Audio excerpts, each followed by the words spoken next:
Salve a tutti, oggi siamo a Trieste dove incontriamo il presidente della Federazione delle Banche di Credito Cooperativo della nostra regione, Luca Occhialini, al quale abbiamo chiesto un approfondimento che riguarda il ruolo dei giovani soci nel credito cooperativo e il loro rapporto con l'educazione finanziaria, che è assai importante.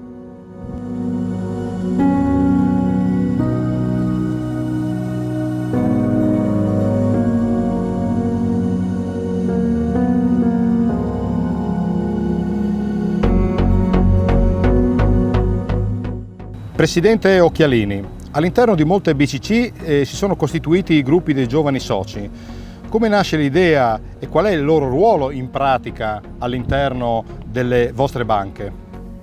L'idea nasce da parecchi anni, credo che siano più di 10 che tramite proprio la Federcasse, la Federazione Associativa delle Banche di Credito Cooperativo, sono nati questi gruppi e hanno aderito a questa iniziativa.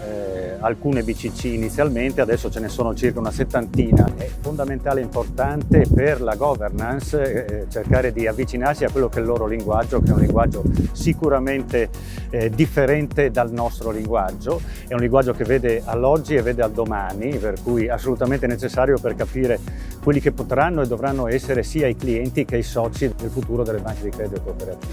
Qui in Regione ce ne sono 5 gruppi di giovani soci. Credo che sia assolutamente importante cercare, sia come Federcasse a livello nazionale, ma anche come federazione regionale, cercare di incentivare le governance delle BCC, anche regionali, ad attivarsi in modo tale che questi gruppi siano formati, appunto per la loro essenzialità per il futuro delle casse rurali.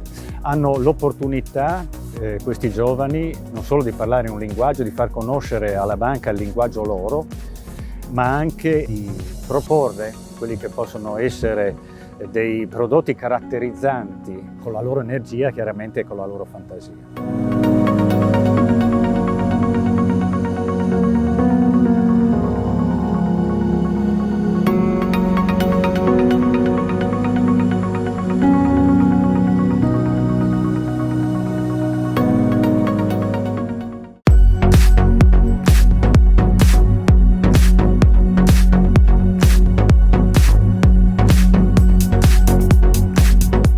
Giovani soci, BCC ed evoluzione finanziaria, un tema di stretta attualità in questi momenti di rapido cambiamento. Lei conferma questa ipotesi? Siamo tutti consapevoli di quanto è successo negli ultimi 2-3 anni riguardo il fallimento di alcune importanti banche anche nel nostro territorio, con le conseguenze drammatiche per molte persone, per molti clienti. Una formazione finanziaria fatta dai giovani nei confronti dei giovani è evidentemente fondamentale ed essenziale.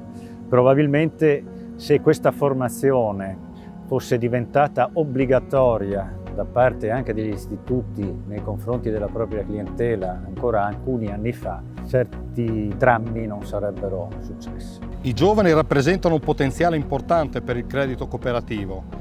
Che fare? Che cosa avete pensato di fare per far crescere il loro necessario coinvolgimento nelle banche di comunità?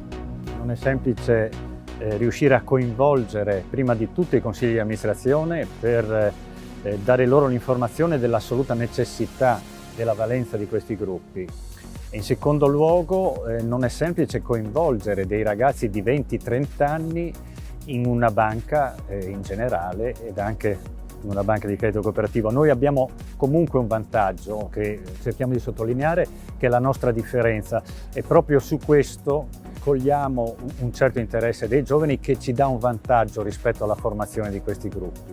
Per cui tutta quella differenza valoriale che una cooperativa, per cui con tutte quelle caratteristiche mutualistiche che stanno e hanno incuriosito i giovani, ci rende più facile la cosa. Una considerazione credo importante per noi qui in Regione Friuli Venezia Giulia è che, come si sa, in questi mesi le federazioni stanno dismettendo tutta la loro parte industriale, perché per legge deve essere acquisita dalle capogruppo. Rimane la parte valoriale, cioè rimane la parte associazionistica, rimane la cooperativa, rimane gli ambiti di mutualità.